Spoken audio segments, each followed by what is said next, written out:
Hello everyone, welcome to health care today. मैं doctor Poonam Maggo, practising obs gynae and infertility at Mata Rooprani मग्गो hospital, उत्तम नगर, Delhi.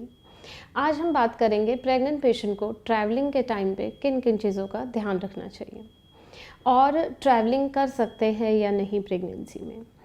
Pregnancy में अगर देखा जाए ट्रैवलिंग के लिए तो सबसे सेफ़ टाइम सेकेंड ट्राइमेस्टर होता है। पहले 3 महीनों में ट्रैवलिंग के लिए हम थोड़ा मना करते हैं क्योंकि जो भी मिसकैरेजेस होते हैं वो पहले 3 महीनों में होते हैं। इसलिए फर्स्ट 3 मंथ्स अगर आप ट्रैवलिंग अवॉइड कर सकते हैं तो आपको करना चाहिए। सेकेंड ट्राइमेस्टर ज़्यादा सेफ़ होता है ट्रैवलिंग के लिए। थर्ड ट्राइमेस्टर में चूँकि आपका टाइम डिलीवरी के पास आ जाता है, कभी भी लेबर पेन्स हो सकते हैं, प्रीमेच्योर डिलीवरीज हो सकती हैं, इसलिए थर्ड ट्राइमेस्टर में भी हम थोड़ा बोलते हैं ट्रैवलिंग अवॉइड करने के लिए। लेकिन फिर भी अगर आपको कोई अर्जेंट काम है, करना ज़रूरी है, तो आप ट्रैवलिंग कर सकते हैं। ट्रैवलिंग में आप ट्रेन से ट्रैवल कर सकते हैं क्योंकि ट्रेन की जो जर्नी होती है उसमें आप लेट के जा सकते हैं, उसमें कोई जर्क्स का ऑप्शन नहीं होता है, झटके नहीं लगते हैं, और दूसरा मोशन सिकनेस का प्रॉब्लम जिन पेशेंट्स को होता है वो भी ट्रेन में नहीं होता है। अगर आपको ज़्यादा दूर जाना है तो आप फ़्लाइट से जा सकते हैं। बहुत सारे लोगों को ये गलतफ़हमी रहती है कि टेक ऑफ और लैंडिंग के टाइम पे झटका लग सकता है, कोई दिक्कत हो सकती है, लेकिन ये काफ़ी स्मूथ प्रोसेस होता है और जनरली बच्चे के लिए सेफ़ होता है।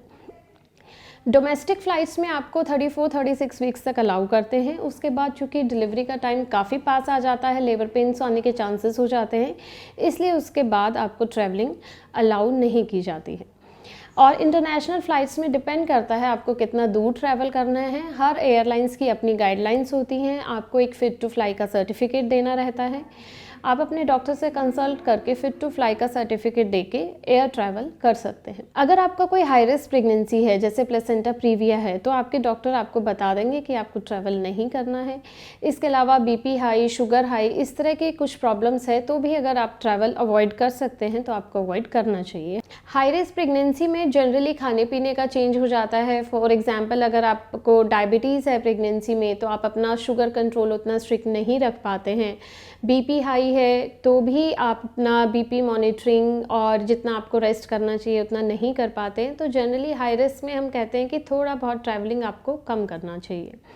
इसके अलावा कुछ आजकल नया ट्रेंड शुरू हुआ है बेबी मून का। जैसे लोग हनीमून पे जाते हैं, ऐसे लोग आजकल बेबी मून पे जाते हैं कि डिलीवरी के बाद घर में नन्हा बेबी आ जाएगा, टाइम नहीं मिलेगा आपको जाने के लिए बाहर, तो आप प्रेगनेंसी टाइम में बाहर अपना हॉलीडे या वेकेशन मनाने के लिए जा सकते हैं। अगर आपको जाना है तो आप अपना सेकेंड ट्राइमेस्टर में ये रखें घूमने जाने का प्रोग्राम और अपने डॉक्टर से कंसल्ट करें। फ़्लाइट से जा रहे हैं तो फ़िट टू फ्लाई का सर्टिफिकेट लें। इसके अलावा अपने सारे डॉक्यूमेंट्स हमेशा साथ कैरी करें। अगर आपको कहीं भी बाहर किसी तरह की कोई प्रॉब्लम होती है तो आप किसी भी डॉक्टर से कंसल्ट कर सकते हैं अगर आपके पास सारे डॉक्यूमेंट्स हैं तो।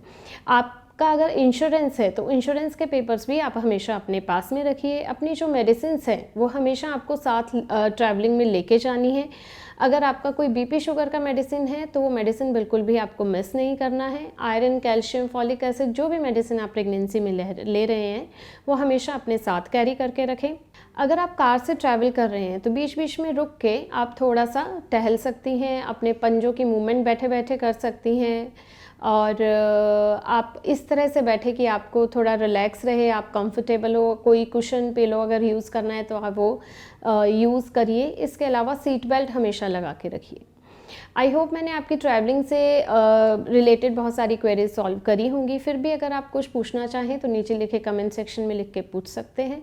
हम रखें आपका ख्याल।